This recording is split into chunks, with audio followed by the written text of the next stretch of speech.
You ready? Yes. You ready? Yeah. All right. What's going on? Welcome back to another episode of the Highlight Reel. As you can obviously see, I have a special guest today, so I'm gonna go ahead and let her introduce herself. What's your name? My name is Jayda. Okay. Yep. What do you do, Jayda? What do you like? Why are you here? What's the significance of you being here? Right. So I just moved out to Houston Okay. in August. Right. Me and Dry went to school together. Yes, we did. We used to date. So we have a lot of history, y'all. We have a lot of Yeah. history. But that's perfectly fine. So yeah, I moved out to Houston in August, and I've been out here ever since. And yeah, Dry came down, and we just been kicking it since he's been here. And thought it would be a good time for us to collab. I also have a podcast. Sure. Yeah. So it's called Within Your Reach. Yep. And it's a faith-based podcast where we talk about, just encouraging believers to become all that God has called them to be and walk in their purpose. And I'm on a little hiatus right now, get my content together, kind of rebrand a little bit. But yeah, I have a podcast as well. So feel free to follow me on Instagram at @WithinYouReach_. Yeah. Right. All right. Cool. Stay tuned. So let's go ahead and start with that actually. So what kind of, prompted you to start Within Your Reach? So let's see what I want to. Okay, so when COVID hit, I was at home bored. Yeah. I had an idea to start a blog because I needed some type of outlet to kind of just express how I was feeling, and I knew I wanted to kind of start to create like a personal brand for myself, but I didn't really know what that looked like. Podcasting was kind of becoming more popular, but I wasn't real versed in that area yet. So like writing was always something that I would do when I was younger, and so I was like, let me try the blogging. Tried it for a bit, and then after a few months, I kind of like fell off of it. Yeah. But then I had this lady come into my life who was kind of like a mentor at the time. She was like, you need to start speaking. Like, people need to hear what you have to say, and they just need to hear how you have to say it. And so I was like, Like, I never thought about it that way, but that was like the spark, the little seed that was planted that kind of led me to be like, okay, maybe she is right. Like, maybe I do need to use my voice more. So that's kind of how it started. The idea was in my mind for a podcast for the longest time, Right. but it took me a couple months to like actually like execute it. But the sounds idea, the seed was planted during quarantine and came to fruition in April. Okay. So because obviously I've learned a lot of things since I first started this podcast, but what have you learned since you started yours?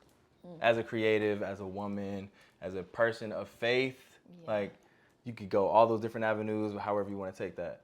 What have you been learning? I feel like I've learned so much.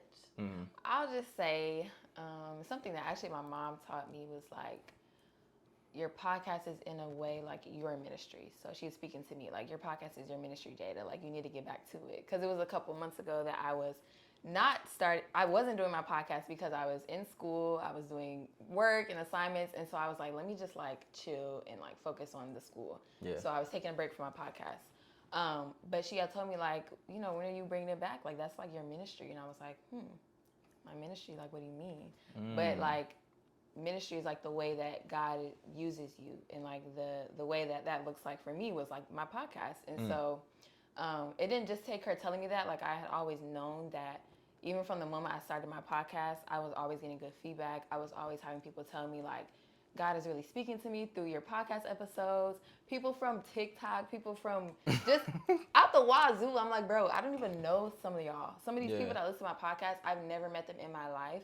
But they'll tell me, like, yeah, I live in Florida, and, like, I listen to your episodes. Like, that's so crazy to hear. But, like, it showed me and just like affirmed me like, yeah, like this is in a way like my ministry. So that's the biggest thing that I've learned, is that it's important to take that seriously. So when you recognize that God is using you in a certain way, like as a vessel, you have to take it seriously. So when I wasn't consistent with my content, I was like, dang, like I need to get back to it because there's some people that really need to hear what the words that God is trying to give me to speak. And like, if I'm just kind of lax about it, not really taking it seriously, it's kind of like I'm doing a disservice not only to myself, but to my gift, to my calling, to like the people that are really looking for that. And so that's what I would say. First I want to say, congrats on, having your have your podcast and doing your first season, you would call it, right? Mm-hmm. Okay. So, congrats on doing that. I haven't heard people, give me feedback the same way you have, so congrats on that. But hopefully it comes one way or another. But yeah, I would say I've learned a lot of the same things as well, even though like I'm kind of just now getting back into it since it's been so long.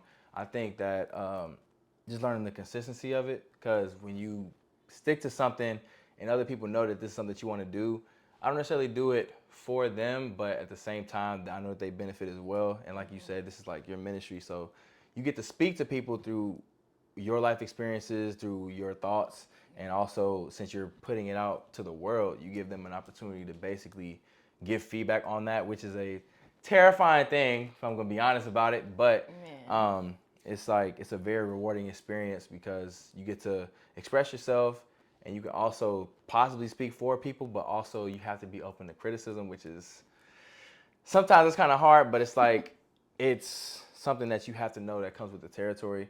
Yeah. But this is definitely something that helps me to stay consistent, because I remember season 1, I was dropping an episode every single week for what was that, basically 18 weeks or 16, 17, something like that.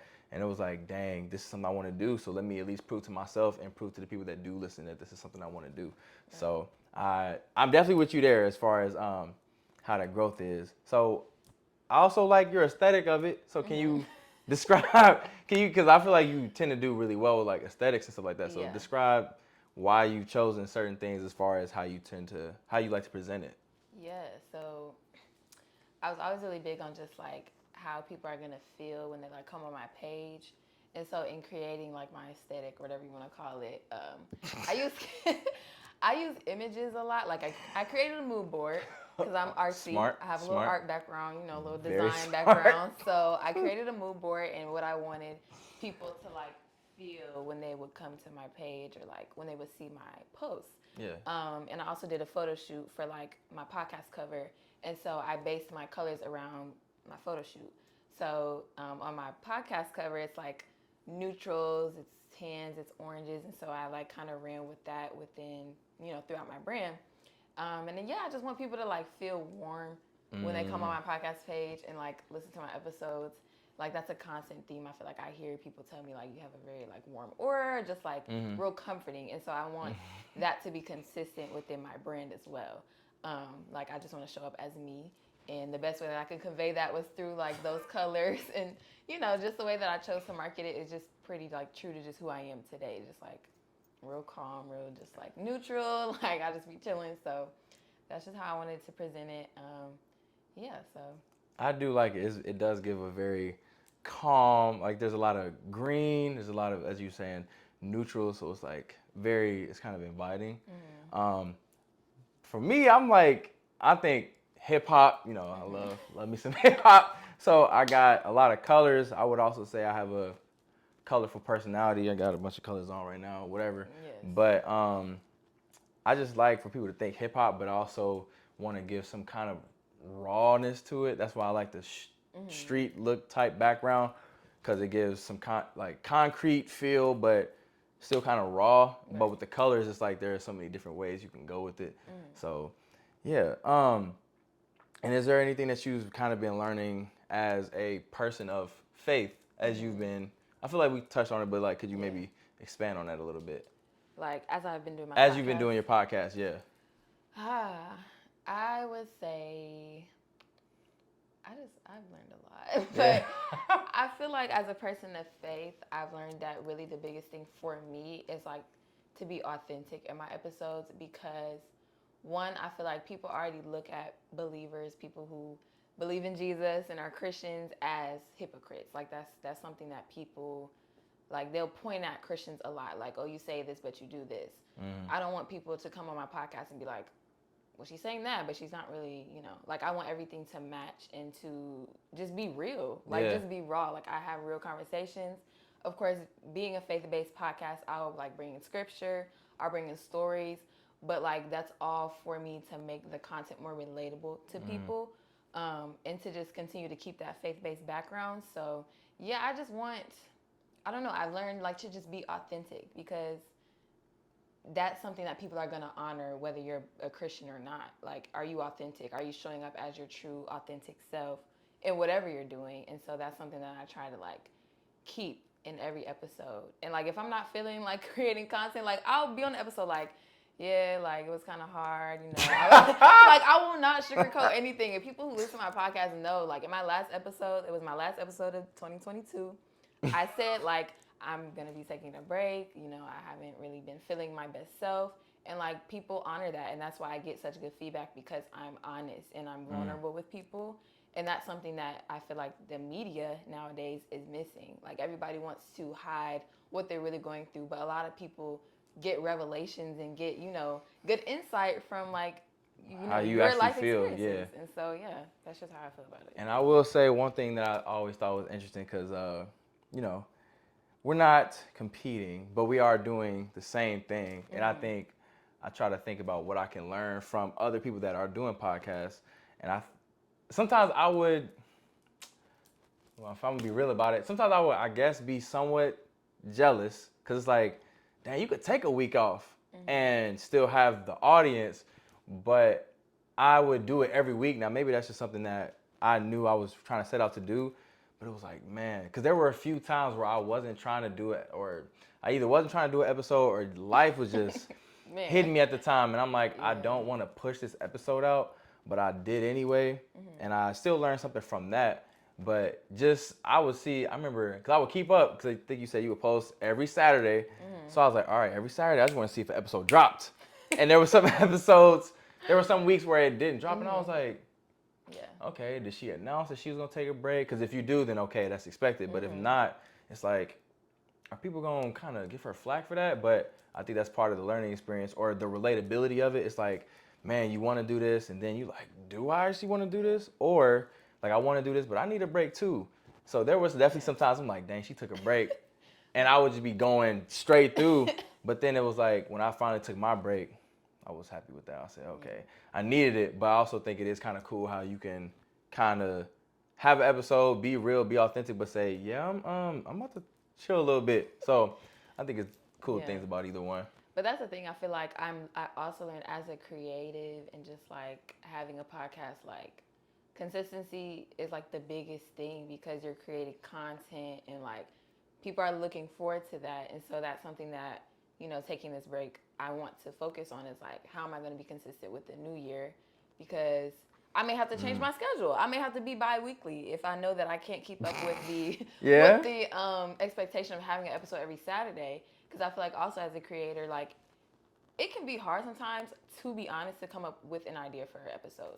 Like And sometimes then you're like, flesh it out, what am I going to talk about? Right. Nah, I ran into that a bunch because I think, you know, trying to be positive, it's like if you want to be real, it's hard to be positive sometimes, or you want to talk about something that you're going through in your life, but it's super deep, like what you're going through at the time, and you're like, I don't want to rant and kind of complain, but this is where I am, and I think that was something I would struggle with a lot because during the time I was doing the first season, it was a lot of stuff I was going through during that whole time, and I would want to talk about those things, and to an extent I still did, but if anything I was maybe more vague with it.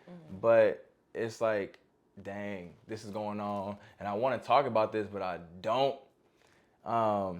Like when you talk about certain episodes, and when you talk about certain things in certain episodes, you got to be vague about it. It was like, bruh, kind of want to get into the real of it, but I don't, you don't want to put nobody under the bus or nothing like that. But yeah, I think that's why I think those breaks probably come in clutch, because it's like, all right, maybe I'll give myself more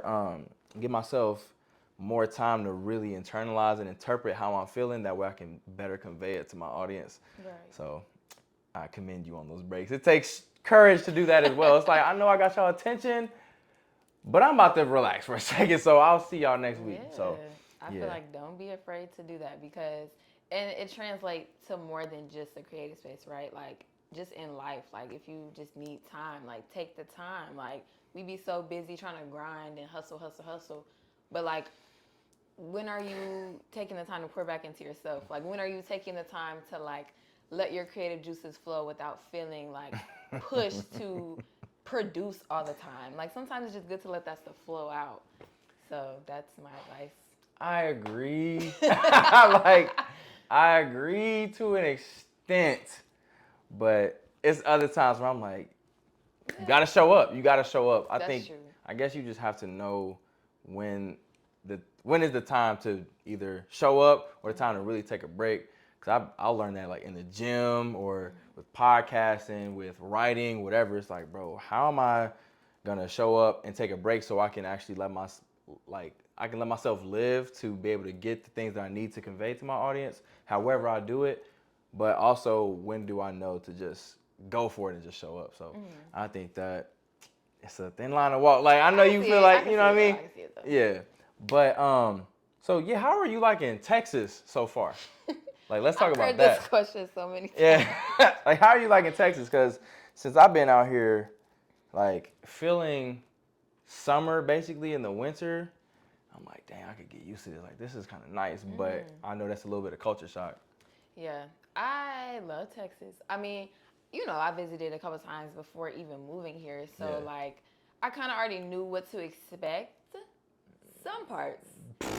Okay. Now the driving part, we're not even gonna get into that today. But it can get kind of outside of the drivers and the fact that they're crazy, everything else has been great. Like, I really love the fact that it's warm here. I feel like it's been helping with my mental health. I feel like just the warmth helps me just feel more creative. That was something that I kind of peeped. It's like when the sun is out, I feel like I'm just more productive. Yeah. I'm just more, you know, energetic. Yeah, better mood, all that stuff. I've been appreciating the sun and just the weather. It's a lot to do here. A lot of diversity. Yeah. And so I just appreciate that. I feel like, you know, being from Ohio, you kind of get that in some areas, but like it's not a consistent thing. I feel like here, it's easy for you to go somewhere and to just be surrounded by just like a ton of different people. Right. And not feel weird, you know? Yeah. So I really like it here. It wasn't really a culture shock for me. I feel like more than anything, it was kind of like okay, I love it here, but it's also weird because I don't know a ton of people here. And so I feel like I was kind of just like trying to enjoy it as much as I could, but not let my feelings of like feeling like I'm isolated to kind of not keep me from enjoying Texas. Does that make sense? Yeah. So like you didn't want to let your fear of being new to the area kind of let you you didn't want to let that keep you from actually trying to explore it yourself. Yeah. And also just like I felt like I was isolated. Like I was here and I wanted to enjoy being here, but like I just felt so like lonely. So I don't know. It was kind of like keeping me from really enjoying it until I kind of just accepted the fact that it may be some time until I actually meet some like more people here. So for now, I'm just gonna have to kick it with myself, go out by myself, and that's perfectly fine sometimes. So. All right, we definitely gonna have to come back to the isolation piece in a second. All right, so what have tell the people what this program that you were in, like how was that? How was it?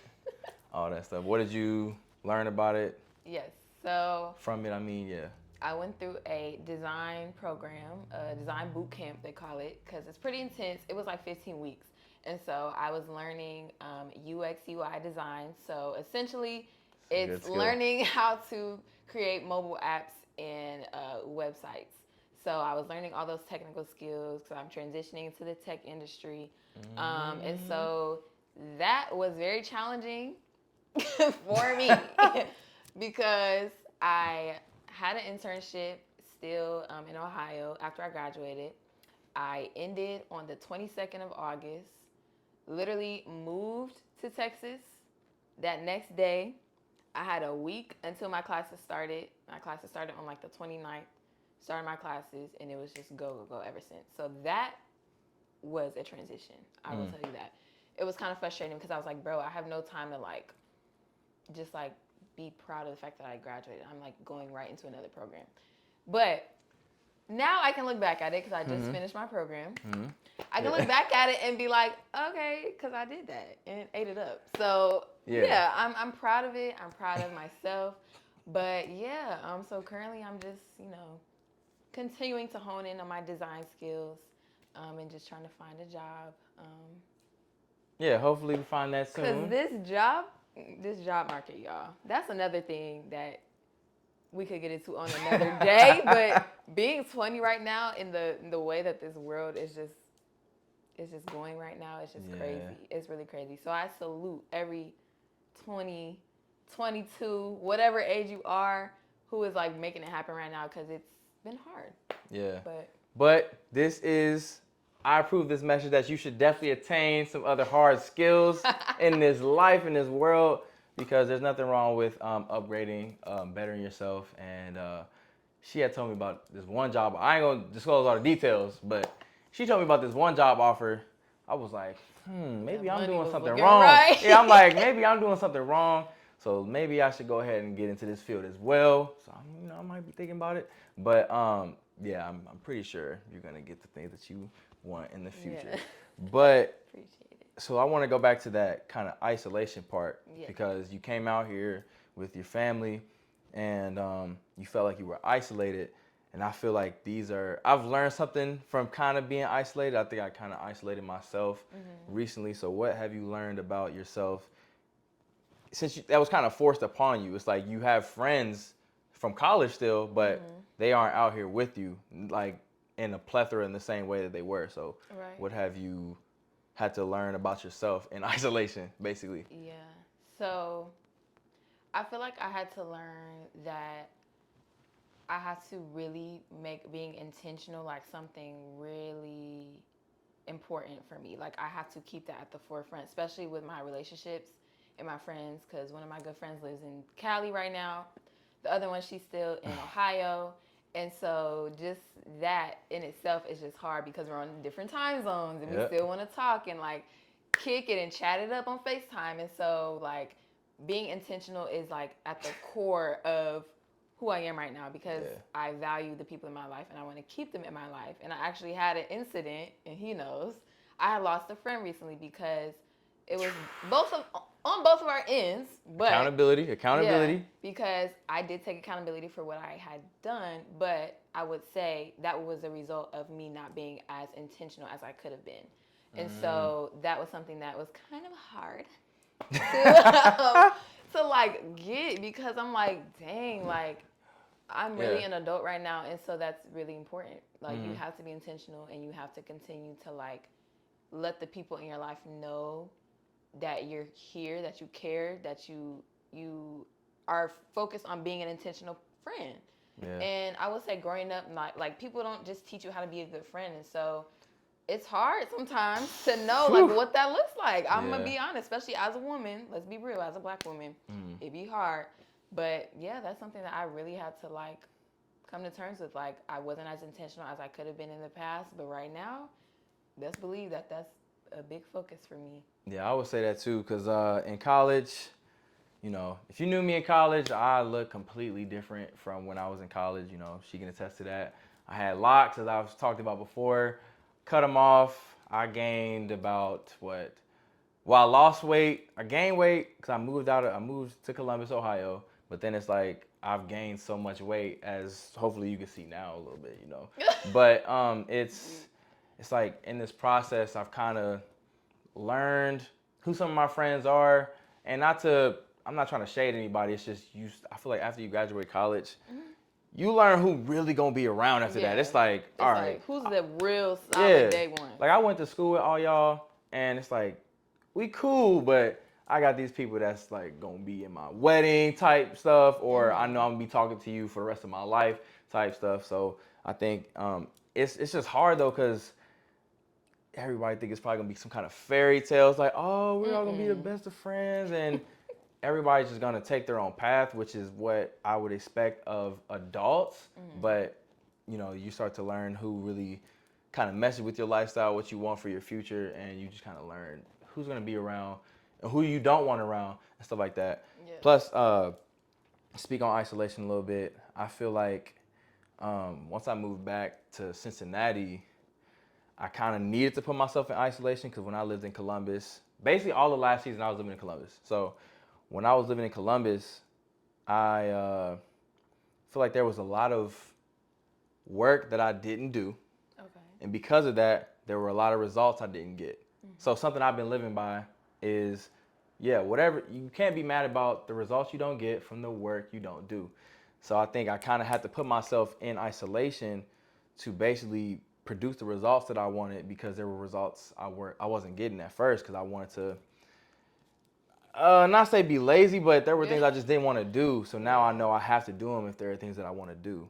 And sometimes you have to go into isolation for that, because even with those friends that you may have, not everybody's not everybody's walking your walk. So I was like, all right, I kind of need to go ahead and just handle this and go into this mode. And I got so far into this mode, and I'm so happy I did, because now I can start to see some of the fruits of my labor, take root, blossom, all that.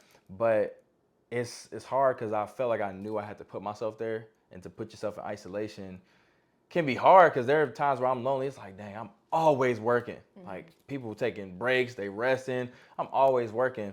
But then when I get the results they don't get, it's like, okay, I ain't too mad. I'm not too mad at it. But I think that's something that everybody has to go through. It sucks sometimes, but I think that is something that you have to go through. And I think, like, my isolation was, I kind of put myself in it, and this was somewhat of a forced isolation on you, because you're like, all right, I have all these friends, but I'm nowhere near them. And just as you said, it's being intentional. You kind of got to set up time with them now. It's like, let's talk this time, and I hate that. I hate that now, but it's like, what time you get off work? Right. I get off work at this time. Let's talk for about 2 hours on this day, right? But those are the things that you have to do when you are being intentional. So I think being in isolation is good. And in moderation, of course. But I've learned some things. I can see that you learned some things. And it's good to see, we got some growth. We've been experiencing some growth. Speaking of growth, your hair is growing. How long have you been locked up? So I started my locks February 12th. Okay. Of 2021. Yeah. Okay. Man, 2021. So, I've been locked up for a year and locked some and loaded. change. Yeah. So my hair. I think it's hilarious how I had super long locks, or pretty long locks. Then I cut mine. Of course, you want to start growing yours. But I think you're going to, because you had a lot of hair before you started. Yeah. So, you obviously, at your 6 years or 6.5 years, you'll be way further than I was. I do plan to lock back up at some point. I just don't know when, but I do plan to do that. But talk about what you've learned about yourself through that process, because there are things that I can speak about as well, but I'm going to let you speak first, since you currently have your locks. I feel like, honestly, like, my whole lock journey kind of taught me how to, not that I didn't love myself before, but it definitely taught me how to, like, love my most raw self, if that makes sense. Like, when I first got my locks, I thought I was eating the girls down when I first got them, but when I look back at pictures, y'all, oh my God. But there's nothing. It's like, who let me walk out the house like that? I don't like how I look. I don't like how I look. Well, you just said you felt like you was eating it up. Because when I first started growing mine, I thought I was too. And then you look back and you like, I kind of wasn't, but you gave yourself confidence during that time. It's like, okay, I feel like I look nice with it. And aren't you happy you stuck with it? Exactly. It taught me, like, sometimes you just gotta fake it till you make it.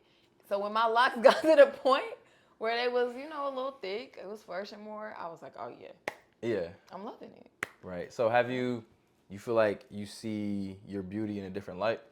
Yeah, I feel like, I definitely do, for sure.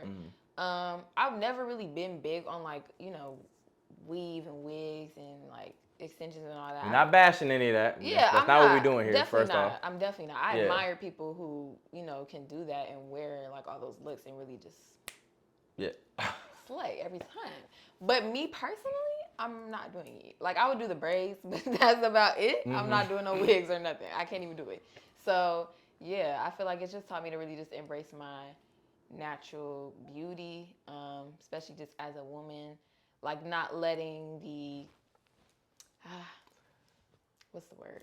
Kind of like the debates about the hair community, like, kind of make me feel less than. Like, I have my locks and I have 4C hair, so best believe I was rocking them kinky starter locks for a good amount of time. And not that was always like comfortable, but it let me see like, you know, whether my locks are retwisted or not, like I'm still beautiful. And it taught me to really like embrace that natural beauty and care for my hair, like in a different way. Like I really had to care for it, be careful with it, make sure I'm not pulling on it too tight, and like all of that just kind of was like, I really had to be intentional about my hair care, right? Which is good. Helps so me build routine. You feel like as you've been letting your hair lock and grow, that you felt you're kind of most beautiful in this state with your hair? Because I've seen you with basically waves. You had everything. What is that? A mole? Taper. Not taper with a Loki a box. Like not a box. So when I met like you, my curls out on the top. Yeah, yes. A box? It wasn't a box, but oh my gosh, I know what you mean. I'm embarrassing myself. All right, but yeah, like I've seen you with a lot of different styles, and I feel like I've always told you that you were pretty versatile like that, but you feel like you're kind of in your best state right now with your locks. Yeah, definitely. Okay, cool. I remember I told you would rock them, and you was like, whatever. But I think I also wanted to hear, just because, of course, I had locks. Like, as you talk about, you know, making sure you don't retwist them too much and too tight. That was kind of my downfall. No shade to anybody that was doing my hair, but I just didn't know what was not good for my hair. Like, I used to get it retwisted too tight, too often. So when some of them started falling out, I thought it was the beginning of the end. I was like, if I cut one off, that is the beginning of all of them being cut off. And that's kind of what it was. Like I had some on the side, they would fall out, and I'm like, bro, I'm too young for this. There's no way that my hair's already falling out. And then I was just like, I was to an extent salty when I cut my hair, but I was more so excited. I was like, dang, I'm about to go into another phase, see who this new dude is. Not new, but just see who this renewed person is. But I kind of walked myself into that one as well. So yeah, I just wanted to ask about that, because I also feel like it's a lot of women that are starting to lock up, and I am loving that. So you feel like that's kind of been like a renewal for you as far as who you are and how you're developing as a woman? Yeah, I feel like when I started my locks, like after February, I feel like I was on a different journey to like womanhood. Like before February, of course, I was still maturing, you know, going through things in life. But I feel like after I locked my hair, it was like I was taking everything more personally. Like I was making sure that I was doing the reflecting that I needed to, making sure that I had the best people around me. Like not only was I intentional with my hair, but like I was intentional with everything else. I don't know if it was like my hair that had triggered it, but like I definitely sensed like a change in like who I am after I like locked my hair. I don't know. So you feel like after you locked your hair, you became a more intentional person? Okay, so how is that basically? So you felt like that made you more intentional. So do you feel like you were really lacking in that before? Not that I was I was lacking it a little bit, but I feel like having locks like forced me to be more intentional. You think because you could see the lack of intentionality or like of care, if you don't take care of your hair, you can see how it affects your hair and you possibly? Yeah. Okay. So like just being able to see like my hair growth, like I was like, okay, like I'm gonna continue to like oil my scalp and make sure my hair is you know healthy. And like what I was eating, I was changing my eating habits, because I'm like your what you eat can affect your hair growth as well. So I'm like, okay, like everything was just starting to line up. Like I was just doing better as far as like showing up for myself. So, and I don't know, that could be rooted in the fact that I felt like since my hair wasn't the way that I wanted it to be yet, that I was trying to like overcompensate in other areas, if that makes sense. Oh wow. But that's a word. Okay. I don't think that's what it was. Okay. But I could see that being a little bit of it as well. All right. Yeah. So we talked about no. So earlier, you briefly said people might have glossed over it. We used to date, right? I feel like that's somewhat the elephant in the room for people that see us together, because we used to be very public when we were dating, and obviously we're not together. But kind of want to talk about how we have grown since then. And to be quite honest, I was having a hard time thinking about whether we should talk about this or not, because I'm not trying to use this for clickbait or anything, but I do, like, on the highlight reel, we try to, really detail rawness and basically bring that to the forefront of conversations, because, like, we try to keep it real. As cliche as that might sound, we try to highlight real conversations about many different topics. So I want to kind of ask, what are some things that you learned about yourself as far as how you would prefer to date or how you would like to date going forward, after, we dated and things like that? Excuse me. I would say Yeah.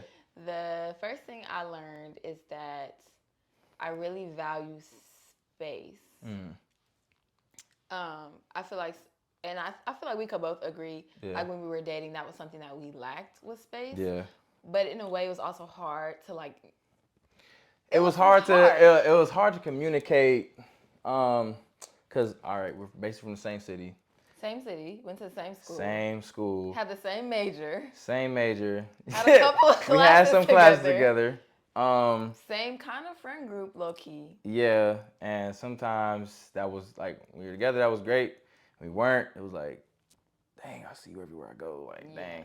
But I would agree, just because when we did break up, it was like, it was, I've never really had separation anxiety, but that was like, wow. Like, this is somebody I used to talk to every day. Right. To now, I don't talk to you as much or at all, because obviously things happen in, stages. But I would agree, because it was like we would go to class, then we was going to a movie or going to chill after that. And then when we wouldn't see each other, it used to feel like, sometimes it would be like, is something wrong with you or something wrong with me, when really that's healthy. Like, as I don't even want to say I'm clingy, but I think we just enjoyed being around each other so much that we had an unhealthy habit of being around each other. It's like, I have no problem with you being around all the time, so just be around all the time. But I think we weren't communicating that. Yeah. And that was something I didn't really realize was, like, unhealthy until, like, we broke up. I'm like, why am I just saying? But I feel like, like, going forward, I know that with my next partner, like, I don't want to be on the phone 24/7. I'm sorry, I don't want to fall asleep on the phone with you. I don't need to hear from you every day. Like, I know some people require that, and that's for them. But for me, it's like, I find joy knowing that you are living your life, doing the things that you like to do. Right. You're kicking it with your dudes. I'm kicking it with my girls. I'm handling business. You're handling yours. And we talk when we talk. And I also just feel like not talking every day just brings more substance to the conversations that do take place. Because if we talking every day, what we gonna talk about? Yeah, we're gonna hit. We're gonna say what you doing a lot. It's gonna be the same thing. And it's not always great, because, like we were talking earlier, I think that not talking all the time can be healthy, as long as you basically communicate the way that y'all communicate together. Because I think it could be like, all right, I'm doing this today, I'm gonna talk to you later. And you can kind of divide and conquer like that, and you give each other space, and you give each other time to miss each other, which I think is actually extremely important, because then you appreciate it a little more. Because I think we would, be together all the time or talk all the time, and I think now, as I continue to develop as a man, it's like, I don't have to talk to you all the time. And as much as I love to talk, as much as I may want to talk to you, I think that we can divide and conquer, because I'm trying to build something. Like, we trying to build something. So what you about to get done? What am I about to get done? And we can have fun building this together. And then we can still have other time where we're not doing any of that. We just enjoying each other's presence. But I think it was rough. Like, like, when we were together, it was cool. But then when we weren't, I remember it was so bad. It was like, dang, bro, this was like somebody I love, somebody I was with, I was dating, and my best friend. And then it's like, I lose all of that. So I think that was unhealthy.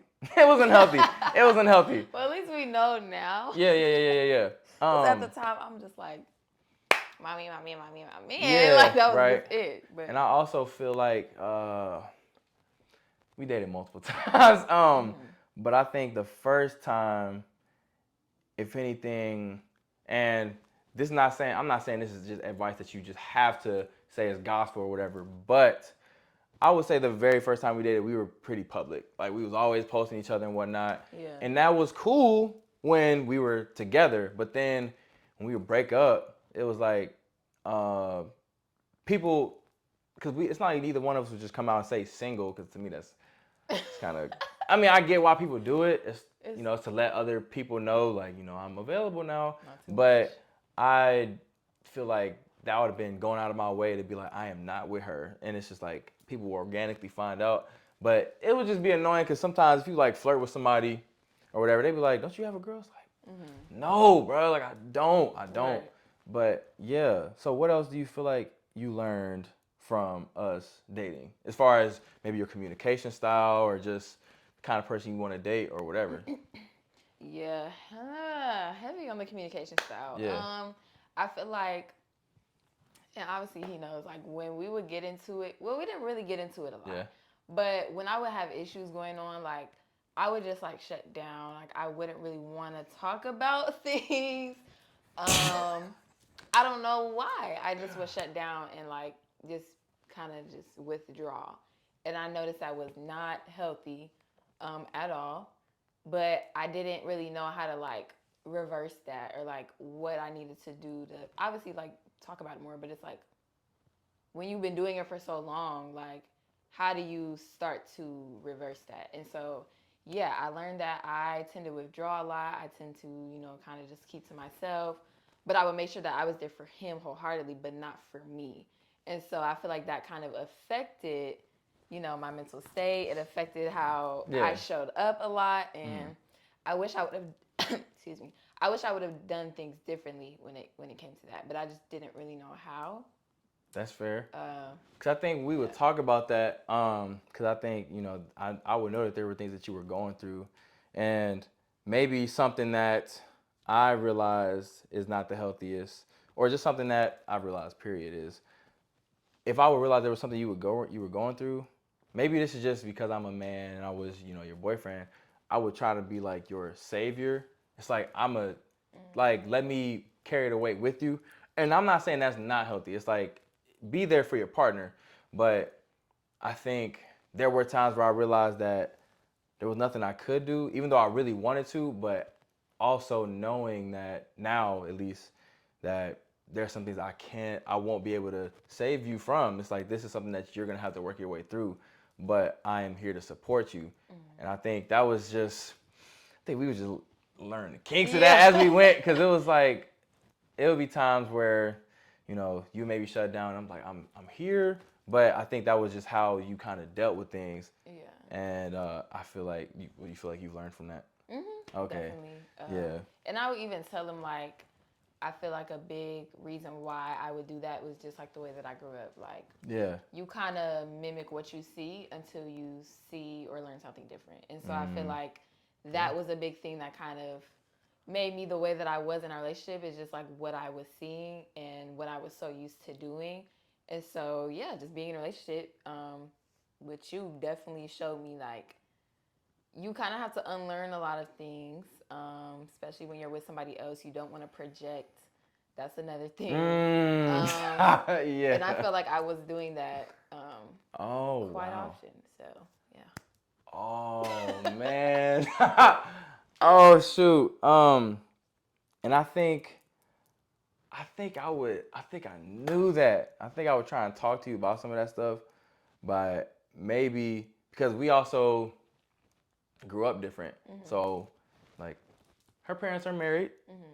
My parents are not. But there are maybe just different communication styles that we see within our families.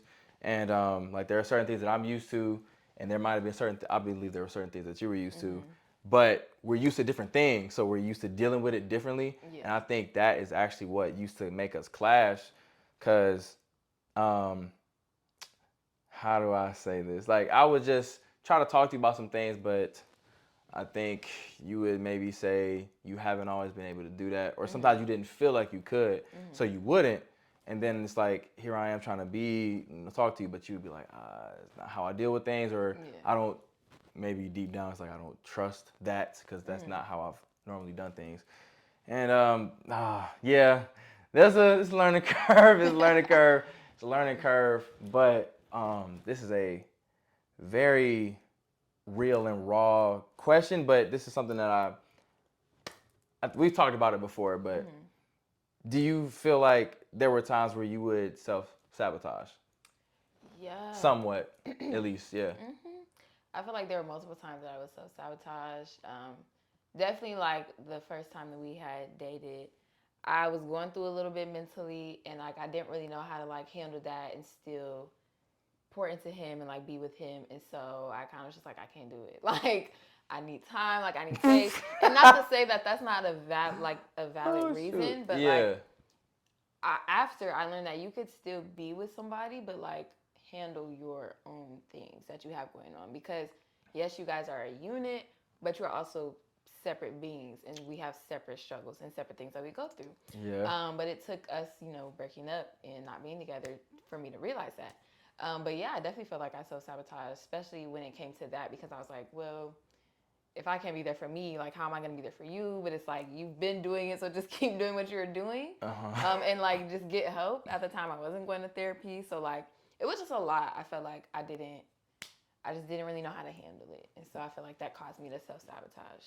Yeah, because I think I would be aware, because I feel like, again, because of how we grew up, you might have had certain feelings about me. It's like, yeah, he's showing me this, but is he really this or that? And I think I was like, I don't know how to prove how else to be. Like, this is how I've been. I'm being consistent and things like that. But I think I used to try and tell you about that. And again, we're talking about this because I'm very aware there are people that do this. Plenty of people self-sabotage themselves out of a good partner or out of a good opportunity, because I feel like this touches on so many different things. And I remember when because there would be times where if you would do that, I would, of course, be hurt, but I think I would feel like you felt like you weren't worthy of it. And I know there are plenty of people that feel like that about whatever, again, like their partner and themselves, or themselves with a certain opportunity,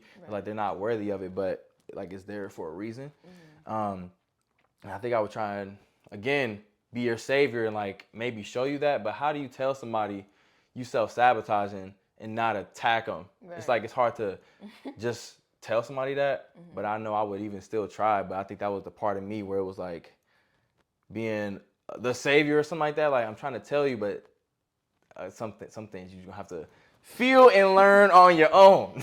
Like, that was rough. It was rough. But yeah, I felt like it was important for us to talk about that because, again, we went to college together from the same city, basically. And people that would see us together, again, we were very public when we dated, at least the first time, of course. And I feel like if you ever see us together, it's like an automatic assumption. And I was like, I think it's important that we can at least talk about it, because it's like, yeah, we dated, but we are still cool. And that it is possible, because I've grown up seeing, like, the way my parents are, they're married. They're not, well, I'm tripping. They're not together. They're not together. But when I would see things like Maury, I used to think people that are not together, but they have a child, the way the media paints that is like, they can't co-parent. They can't make it work. But I would see my parents, and every time they would talk, they would be cordial. And I was like, what is going, like, I think that was my first, like, cognitive dissonance. It's like, what I see and what I actually experience are not the same thing. So I was like, okay, so what I see on TV, it doesn't have to be that way. And I think that was what I tried to bring to, like, our relationship when we were dating. And you probably view things a little different, because what you saw might have matched what you would also see on TV. So you'd be like, blah, blah, blah. So I think that it was just important that we talk about these things. So yeah, so what are some things that you would appreciate in a future partner?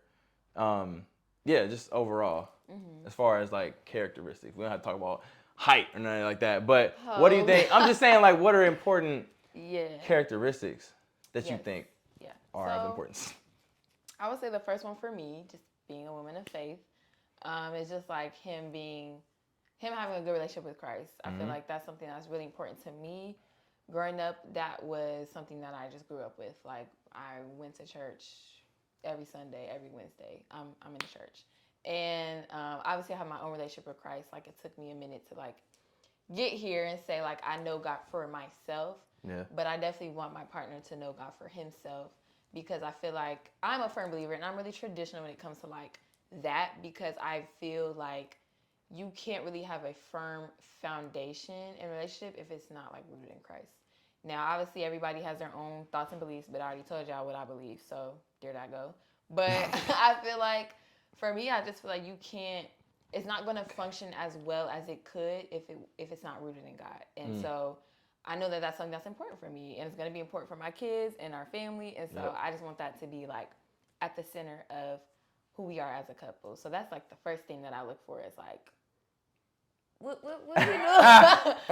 What's going on? Because you can have that Bible verse in the bio, but like, are you truly like striving to be more who God has called you to be? And so I look at that very heavy. I'm a big observer. Like, I wouldn't say I'm talkative. I'm a very good listener. I like to make sure like people know that I'm listening. But like, I'm big on observing people. Like, I just like to observe and see how they move. And so that's the first thing I look for. The second thing I feel like is really important to me is vision, like having a vision for where you want to be in life. Vision and goals, ambition. I feel like that's kind of like under the same umbrella. Yeah. But I feel like if a man doesn't have any vision for like where he sees himself going, he's not going to have any vision for where he sees us going. And so I just feel like you have to have that, because how am I going to trust you to be my man, to be my husband eventually, and to be the father of my kids if you don't have no vision for what you want to do and where you want to go, and, you know, the dreams and goals that you have for yourself, let alone this family and us. So honestly, those are like the two biggest things. Everything else obviously is just kind of like, of course I want you to be loyal. Of course I want you to I want to be able to trust you. But those two things, if he doesn't have those two things, kind of like, no. Okay. We're not doing this. Yeah, I would say on the flip side of that, like, I think I was kind of expecting you to say those things. And on the flip side, well, again, I would need, for me, you know, her to basically, you know, have a relationship with God as well. But I also think, because I think this is going to kind of get us into our next conversation, it's like being able to trust me and like support me as I'm trying to lead you to somewhere, because I feel like there are different things that, you know, men and women, we see things differently, we do things differently, but it's like, I know most women, of course, the man that they want to be with, they want them to be a leader. And I think that I would say, like, probably like when we were dating, there were maybe some areas I was lacking as far as being a leader, but there were other ways I was like, other times I was like, I know I'm a leader in this, you know what I mean? But I'm just saying. Right. But yeah, those are some things, because I feel like as of right now, there are a lot of I feel like sometimes it's hard for women to see some other men as like leaders when like they want to be the leader. It's like, it's hard, because like a lot of people have a problem with the word submission. It seems like as of right now, but it's like y'all are really submitting to each other. Y'all are working together, but usually I know most women look to their man as a leader. It's like, where are you taking us? What are you going to do with us? Why should I follow you? Why should I support you? And I think just like having that support, because sometimes you just don't get it. Yeah. I'm trying not to like complain right now, but sometimes you don't, like, if you don't get it, it's like, what do you expect me to do? Right. You know what I mean? So to pivot into what I was about to say and what I was talking about, what do you feel like are some things that have been hard for you to realize and learn as a young woman? That like dating or just you could say in dating and in general. Okay. Because they might somewhat go hand in hand. So some things that are hard for me to. Let's say dating first. Yeah. Okay. So something that was hard for me to understand. Yes, we can say that too. Yeah. Okay. Okay, I would say something that was hard for me to understand, or like it was just a hard pill to swallow. I'll phrase it that way because that's how I see it. I know that there's men out here that are living for Christ, but it's really hard to find a man nowadays who really truly is like living for Christ, and like not just saying it so that he can ease his way in. You know what I mean? Yeah. Because a lot of people will use that like, oh yeah, I love God. But you can love God and be out in these streets killing people. So like, what do you mean? Right.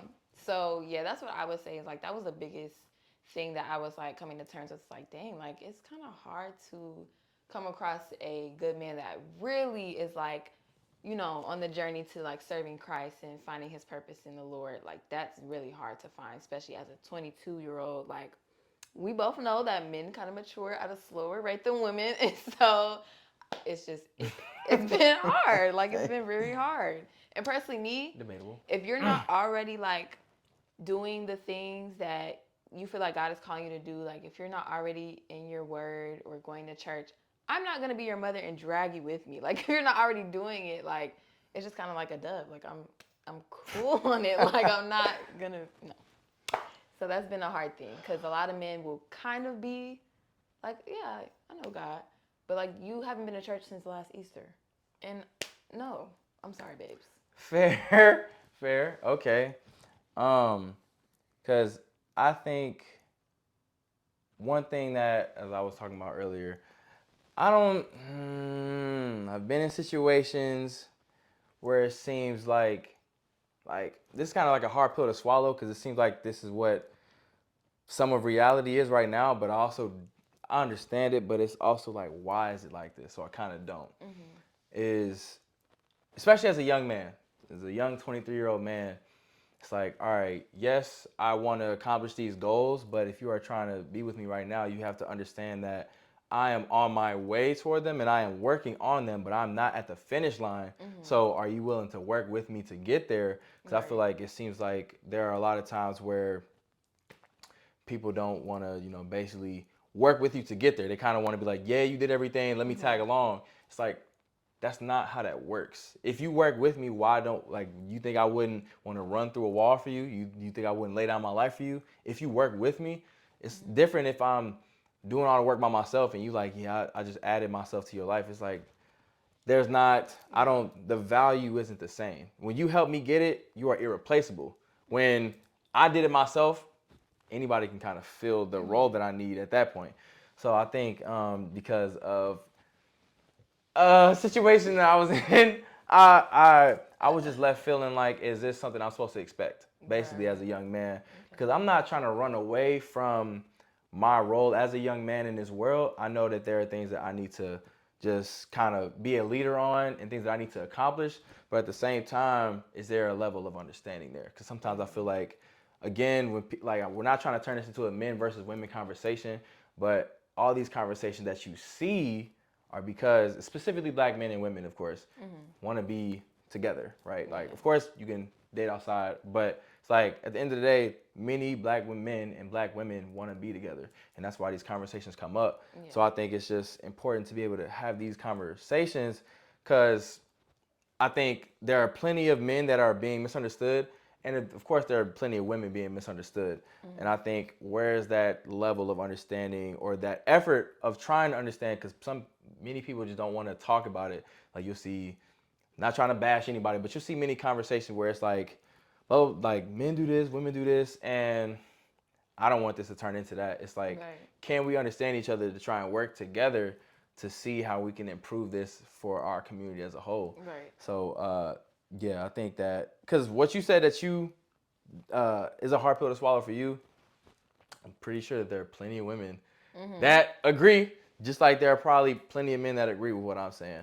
So I think it's just important to be able to have these conversations. But so I kind of want to work toward wrapping it up. Of course, it's been a great conversation with you, but I want to say thank you again for being a guest, of course. But with the people get to know you a little bit. I feel like these are some things that you haven't talked about on your podcast yet, and I feel like these are some things I haven't talked about on my podcast yet. And I think now it's like, not worlds collide, but we get to collaborate and talk about it together. But like, people know you got a podcast. We got some things going for yourself. So what is your biggest goal, basically, for 2023? Like, or name 3. You can either say your biggest goal or your 3 biggest goals. Okay, so I would say my 3 biggest goals. The first one would be to secure a full-time job in my industry, so design. That's the first thing because I feel like that will help me reach my other goals. So my second goal is to I have a certain amount that I want to hit as far as like savings, so that's like a big thing for me. Obviously, like I'm not really gonna say it. I want to save a certain amount of money by the end of 2023. So I can't do that if I don't got no job. But yeah, the third one would be to continue to, and this is kind of broad, but like I'm still trying to work on like how continue to like invest in my brand. So continuing to cultivate that because yes, I also have a podcast, but now I am entering into my professional career and becoming a designer. And so like what is that going to look like for me? Like am I going to get to a point where eventually I want to be able to do freelance work on the side and help other businesses and entrepreneurs like build apps and websites for their businesses? Like what does that look like? So continuing to hone in on that, get more clarity on that because I'm a firm believer in like not just having one income. So I'm trying to figure out what that looks like for me. So yeah, those are the 3 biggest things, honestly. And continue to grow in my faith. That's always like gonna be a goal, but yeah. All right, so mine are more abstract, somewhat. Well, a hard, concrete goal is to pay off my student loans. Yeah, like I mean, I probably won't get that done next year. Hopefully, that relief hits. That'll be great. Come on, Biden. Do your thing, please. Anyway, but I would say probably in improving my relationship with God. I feel like I have been. Like I will say, since I've been living ever since I lived in Columbus, I do like pray more, or I just like talk to God more, and that's like. I remember at one point in time, I would feel really weird about it, but I think I used to put too much pressure on it. Yeah. People would be like, just talk to him. You know what I mean? So I do that, and then of course I enhance the podcast, which I told you I was doing. But I want to say kind of further my development as a young man. I think that I've been doing that. And I think you can see certain things. Again, I've been in that gym, whatever, letting the hair grow. And I talked about this last season, but I think I knew that this was something I wanted to do, but actually just staying active within that and continuing to cultivate that because the better I am for myself, the better I can be for my mom, my dad, my family, my community, my friends, those that I care about. The better I can be as a man, the better I can be for those around me. So, yeah. And is there anything that, we can expect to see from you in 2023 as far as like, other podcast stuff, like, I definitely want to do more collabs. Okay. And like this is helpful, y'all. He's really been helping me like learn equipment and like different things that I could get. I definitely want to up the ante on the podcast because I do want to have guests as well. I just think I'm just trying to figure out how I want to do it because it's probably going to have to be virtual because I don't know a lot of people here yet. I understand so that.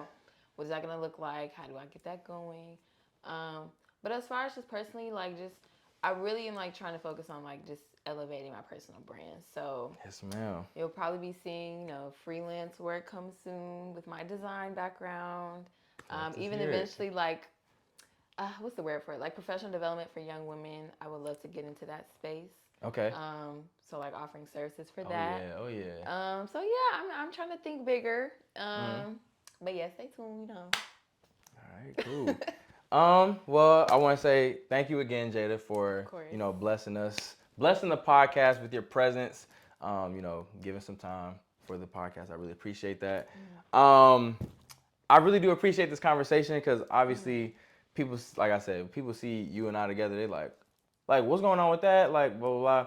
And I think it's very interesting. This is not for no clickbait, none of that. I just thought that like we've always been kind of close and we've always had a good relationship, and I figured that we would be able to have a good conversation about how we've developed, some past history that we got, but I think that it was all very important for our development as a young man, as a young woman.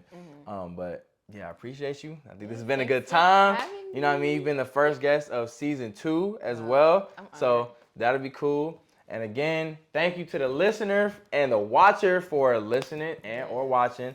Subscribe on Spotify, Amazon Music, Apple Podcasts, YouTube. You know what I mean? Yeah. TikTok, wherever you find this, please, I greatly appreciate you giving some feedback. Just listen to the episode. But again, thank you, Jayda, for this second episode. We greatly appreciate that. And I hope y'all have a good one. I hope that you were able to take something away from this episode, and I hope that you can apply it to your life, because we like to highlight real conversations, and I'm trying to help people to better their lives in one way or another. So thank you again, Jayda. Thank you to the listener. Hope you have a good one. See y'all. Peace.